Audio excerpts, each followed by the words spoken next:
ಒಂದನ್ನ ಅರ್ಥ ಮಾಡ್ಕೋಬೇಕು. ಅವರ ನಂಬ್ಕೊಂಡಿರ್ತಕ್ಕಂತ ಒಂದು ಕುಟುಂಬ ಇದೆ, ಅವರ ತಂದೆ ತಾಯಿ ಇದ್ದಾರೆ, ಅವ್ರ ಹೆಂಡತಿ ಮಕ್ಳಿದ್ದಾರೆ, ಅವನನ್ನ ನೆನ್ಕೊಳ್ಬೇಕು. ಯಾಕಂತ ಹೇಳಿದ್ರೆ ಆ ಕುಟುಂಬ ಇವತ್ತು ಅವರೇನು ಯಾವುದೋ ಒಂದು ಅಪಘಾತದಲ್ಲಿ ತೀರ್ಕೊಂಡ್ರೆ ಇವತ್ತು ಜೀವನ ಪರ್ಯಂತ ನೋವನ್ನು ಅನುಭವಿಸಿರೋದು ಅವ್ರ ಕುಟುಂಬ ಅನ್ನೋದನ್ನ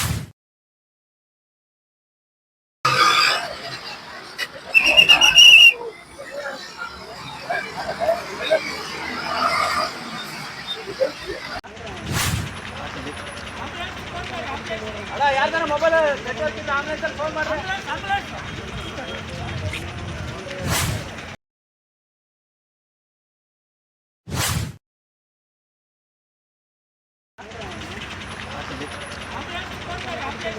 ಯಾರ್ದಾರ ಮೊಬೈಲ್ ಆನ್ಲೈನ್ ಫೋನ್ ಮಾಡ್ರಿ.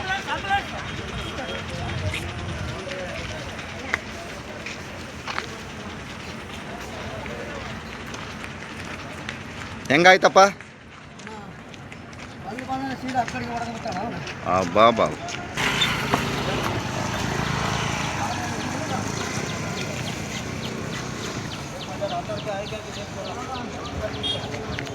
ಯಾರು ಗಾಡಿ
ಇವತ್ತು ನಮ್ಮ ಸಂಡೂರಿನಿಂದ ಬರ್ತಕ್ಕಂತ ಈ ರೆಸಾರ್ಟ್ ಹತ್ರ ಗಣಿ ಲಾರಿ ಎರಡು ಗಣಿ ಲಾರಿಗಳು ಮುಖಾಮುಖಿ ಡಿಕ್ಕಿ ಆಗಿರುವಂತದ್ದು. ಇವತ್ತು ನಾವು ನಮ್ಮ ಸಂಡೂರಿನ ಭಾಗದಲ್ಲಿ ಬರ್ತಕ್ಕಂತ ಅತಿ ಹೆಚ್ಚು ಗಣಿ ಲಾರಿಗಳು ಇರೋದ್ರಿಂದ ಇಲ್ಲಿ ಜಾಸ್ತಿ ಅತಿ ವೇಗವಾಗಿ ಅಜಾಗ್ರತೆಯಿಂದ ಚಾಲನೆಯಿಂದ ಇಂಥ ಒಂದು ಆಕ್ಸಿಡೆಂಟ್ಗಳು ಸಂಭವಿಸ್ತದೆ ಅಂತ ಹೇಳ್ಬೋದು. ಜೊತೆಗೆ ಇವತ್ತು ಈ ಹಿಂದೆ ಸುಮಾರು ಪೊಲೀಸ್ ಠಾಣೆಗೆ ಕರೆದು ಚಾಲಕರಿಗೆ ಮತ್ತು ಮಾಲೀಕರಿಗೆ ಒಂದು ನಿರ್ದೇಶನವನ್ನು ನೀಡಿದ್ರು. ಏನಂತ ಹೇಳಿದ್ರೆ ಅತಿ ವೇಗವಾಗಿ ಯಾವುದೇ ಲಾರಿಯನ್ನ ಚಾಲನೆ ಮಾಡಬಾರ್ದು, ಅಜಾಗ್ರತೆಯಿಂದ ಚಾಲನೆ ಮಾಡಬಾರ್ದು, ಕಡಿಮೆ ಲಿಮಿಟ್ ಸೊಕ್ಕು ವಾಹನವನ್ನು ಅಂತಕ್ಕಂಥ ಒಂದು ನಿರ್ದೇಶನವನ್ನು ಪೊಲೀಸ್ ಸ್ಟೇಷನ್ ಇಂದ ನೀಡಲಾಗಿತ್ತು. ಆದ್ರೆ ಇಲ್ಲಿ ಈಗ ಸಂಭವಿಸತಕ್ಕಂತ ಅಪಘಾತ ಇವತ್ತು ನಾವು ನಿನ್ಗೆ ಪ್ರತ್ಯೇಕವಾಗಿ ತೋರಿಸುವಂತದನ್ನ ಮಾಡ್ತೇನೆ. ಈಗ ಆ ಲಾರಿಯ ಆಕ್ಸಲ್ ಇಲ್ಲಿ ಕಟ್ ಆಗಿರುವಂತದ್ದು, ಅದರ ಜೊತೆಗೆ ಇಲ್ಲೊಂದು ಲಾರಿ ಇರುವಂತದ್ದು, ಎರಡು ಲಾರಿ ಮುಖಾಮುಖ ಡಿಕ್ಕಿ ಆಗಿ ಅದ್ರ ಜೊತೆಗೆ ಅಂತ ಹೇಳಿದ್ರೆ ಅತಿ ವೇಗವಾಗಿ ಇಲ್ಲಿ ಚಾಲನೆಯಿಂದ ಇಲ್ಲಿ ಆಕ್ಸಿಡೆಂಟ್ ಸಂಭವಿಸಿದೆ ಅಂತ ಹೇಳ್ಬೋದು.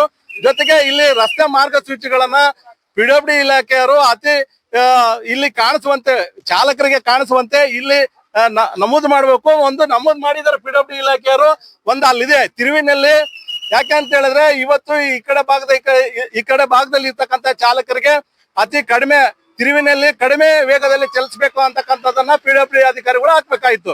ಆದ್ರೆ ಇಲ್ಲಿ ಒಂದು ಬೋರ್ಡ್ ಮಾತ್ರ ನೋಡ್ಬೋದು, ಅದರಲ್ಲಿ ಯಾವುದೇ ಅಂಕಿಅಂಶಗಳಿಲ್ಲ. ಆದ ಕಾರಣ ಪಿಡಬ್ಲ್ಯೂ ಇಲಾಖೆಯವರು ಕೂಡ ಎಲ್ಲೋ ಒಂದ್ ಕಡೆ ಇಲ್ಲಿ ಜಾಗೃತಿಯ ಮೂಡಿಸುವುದನ್ನ ಮರ್ತಿದ್ದಾರೆ ಅಂತಕ್ಕಂಥ ಮಾತನ್ನ ಹೇಳ್ಬೋದು.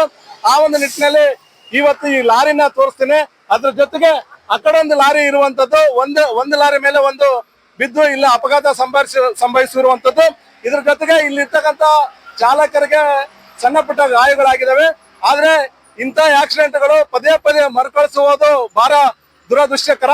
ಈ ರೀತಿ ಅಜಾಗ್ರತೆಯಿಂದ ಚಾಲನೆ ಮಾಡಬಾರ್ದು. ಯಾಕಂತ ಹೇಳಿದ್ರೆ ಈ ಭಾಗದ ಚಾಲಕರು ಒಂದನ್ನ ಅರ್ಥ ಮಾಡ್ಕೋಬೇಕು. ಅವರ ನಂಬ್ಕೊಂಡಿರ್ತಕ್ಕಂಥ ಒಂದು ಕುಟುಂಬ ಇದೆ, ಅವರ ತಂದೆ ತಾಯಿ ಇದ್ದಾರೆ, ಅವ್ರ ಹೆಂಡತಿ ಮಕ್ಳಿದ್ದಾರೆ, ಅವನ್ನ ನೆನ್ಕೊಳ್ಬೇಕು. ಯಾಕಂತ ಹೇಳಿದ್ರೆ ಆ ಕುಟುಂಬ ಇವತ್ತು ಅವರೇನು ಯಾವುದೋ ಒಂದು ಅಪಘಾತದಲ್ಲಿ ತೀರ್ಕೊಂಡ್ರೆ ಇವತ್ತು ಜೀವನ ಪರ್ಯಂತ ನೋವನ್ನು ಅನುಭವಿಸ್ತಿರೋದು ಅವ್ರ ಕುಟುಂಬ ಅನ್ನೋದನ್ನ ಅವ್ರು ಮರಿಬಾರ್ದು ಅಂತಕ್ಕಂಥ ಮಾತನ್ನ ನಾವು ಈ ಸಂದರ್ಭದಲ್ಲಿ ಹೇಳ್ಬೇಕಾಗತ್ತೆ. ಆದ ಕಾರಣ ಎಲ್ಲಾ ಚಾಲಕರು ಈ ಭಾಗದಾಗ ಬರ್ತಕ್ಕಂಥ ಚಾಲಕರು ಅವರ ಕುಟುಂಬವನ್ನ ನೆನೆದುಕೊಂಡು ಅವರು ಚಾಲನೆಯನ್ನು ಮಾಡ್ಬೇಕು ಅನ್ನೋದು ನಮ್ಮ ಕಳಕಳಿ ಆಗಿದೆ ವೀಕ್ಷಕರೇ.